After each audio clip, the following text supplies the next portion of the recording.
La noticia emergió sin preámbulo. La UCO ha abierto diligencias por una supuesta trama que conecta a Koldo, Ayuso y Santos Cerdán bajo un extraño paraguas bautizado como la trama patriótica.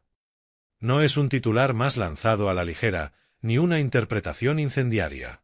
Son pesquisas judiciales que, según las mismas fuentes del Juzgado Central, apuntan a una red de operaciones destinadas a influir en el rumbo político, electoral y mediático del país bajo la bandera del patriotismo y que involucran a figuras aparentemente enfrentadas por ideología. El epicentro de la noticia es Koldo.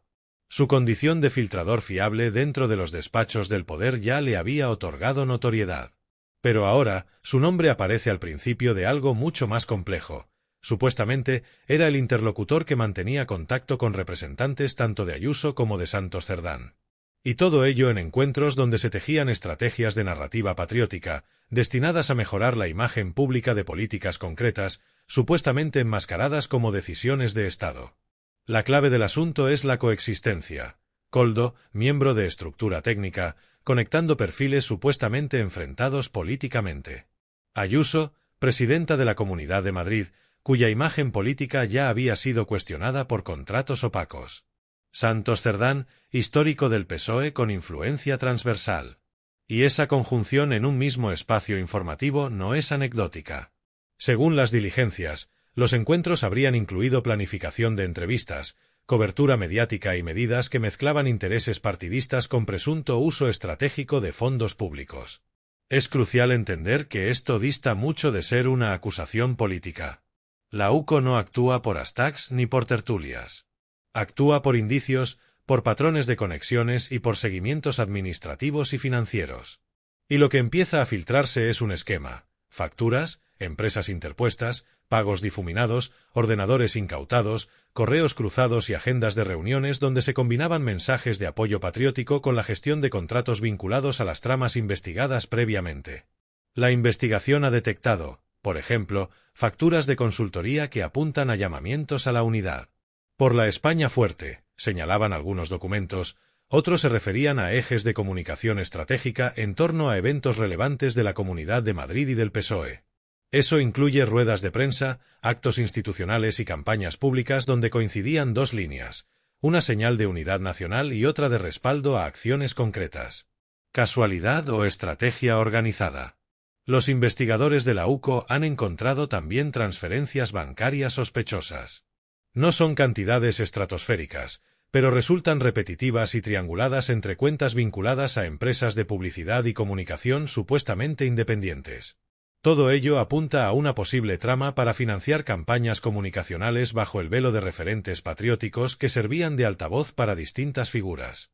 Y lo sorprendente es que esas campañas habrían sido pagadas con dinero público o con fondos cuya trazabilidad no está clara.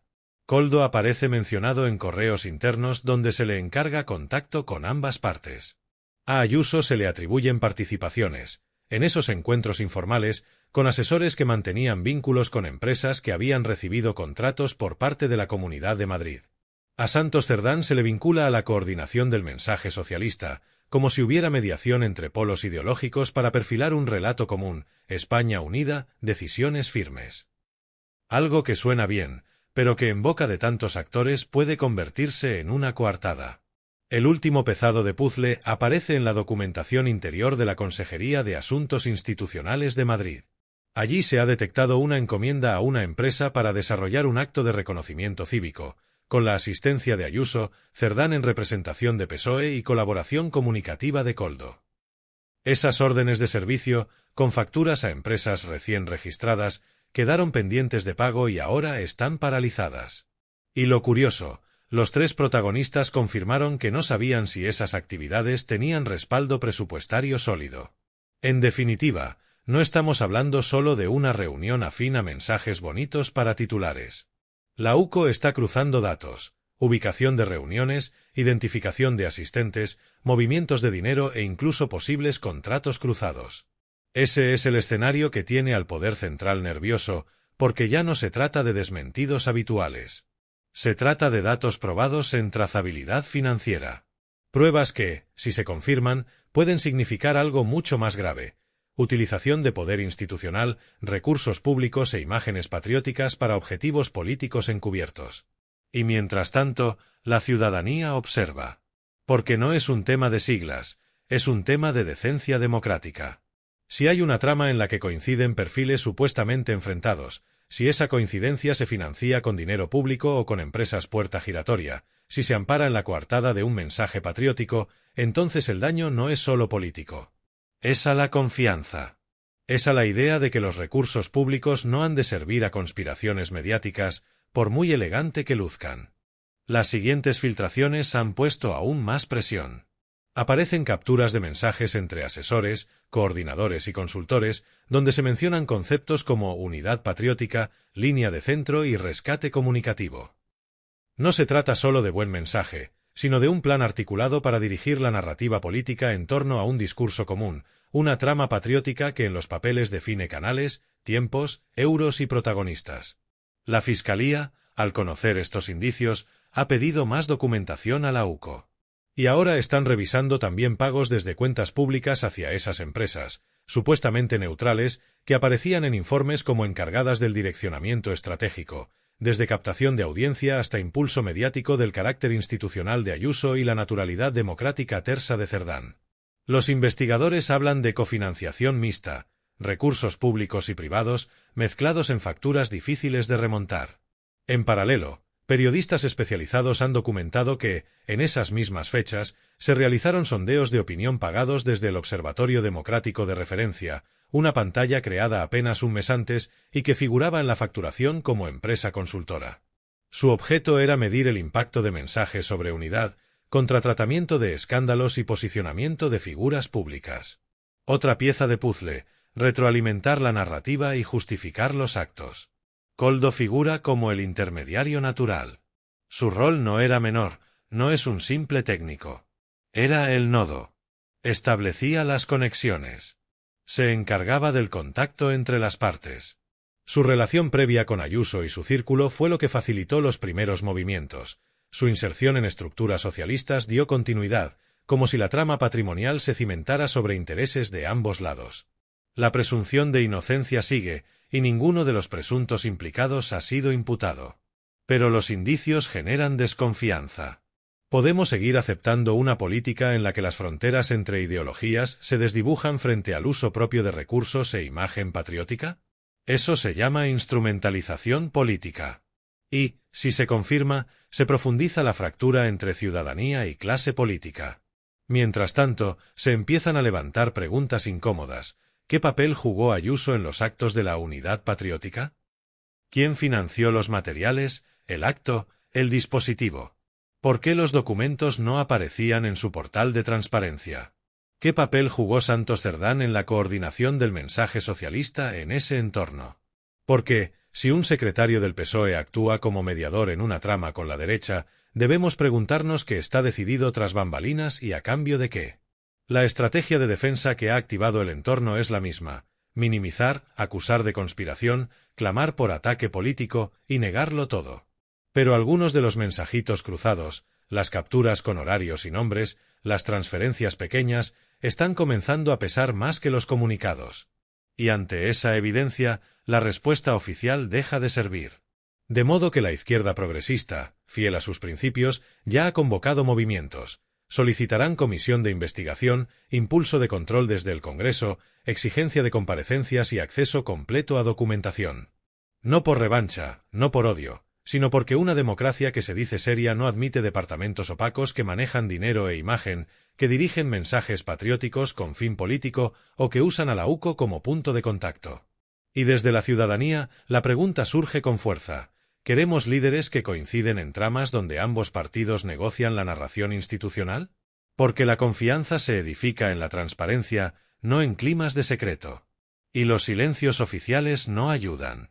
La trama patriótica puede resonar como un pacto simbólico de consenso o como una cumbre opaca de manipulación emocional. Con todo esto, el panorama pinta ya como un test que va más allá del acto concreto. Va de fondo. ¿Este país recuperará la idea de que actos institucionales, mensajes patrióticos y gestión pública pertenecen al pueblo? ¿O seguiremos normalizando conspiraciones suaves, en la sombra, donde la responsabilidad queda diluida entre siglas y discursos vacíos? La UCO sostiene la investigación con seriedad y cautela. No busca golpes mediáticos. No está en campaña. Si llega a conclusiones sólidas, esas conclusiones pueden derribar muros. Pueden exigir restitución, sanciones, devoluciones, pérdida de responsabilidades. Y si no se llega a nada, el peligro estará en el precedente, legitimación tácita de una maquinaria comunicativa que se sirve de lo público para lo privado y de lo emocional para lo ideológico. Hasta ahí, la historia. No es exageración ni relato paranoico. Es una investigación que apunta a una práctica política tan transversal como peligrosa.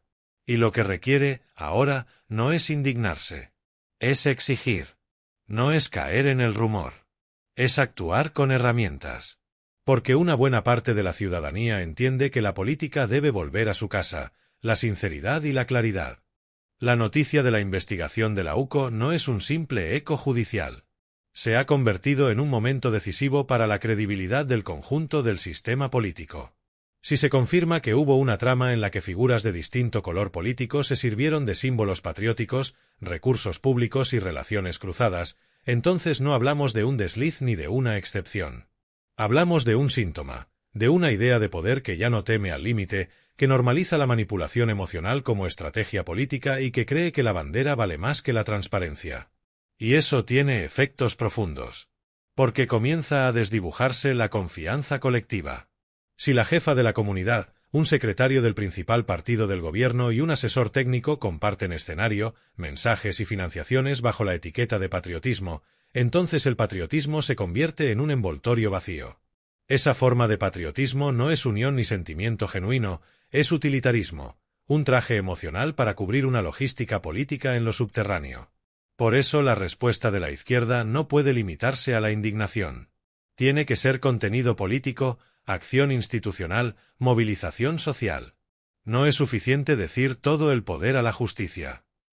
Hay que convertir la indignación en consecuencia normativa, impulsar comisiones de investigación en el Congreso y en la comunidad, defender que se publiquen los contratos, exigir que sean anulados los recursos mal invertidos y pedir responsabilidades políticas inmediatas. Porque la democracia no se defiende con frases bonitas, se defiende con transparencia. También es responsabilidad de la ciudadanía.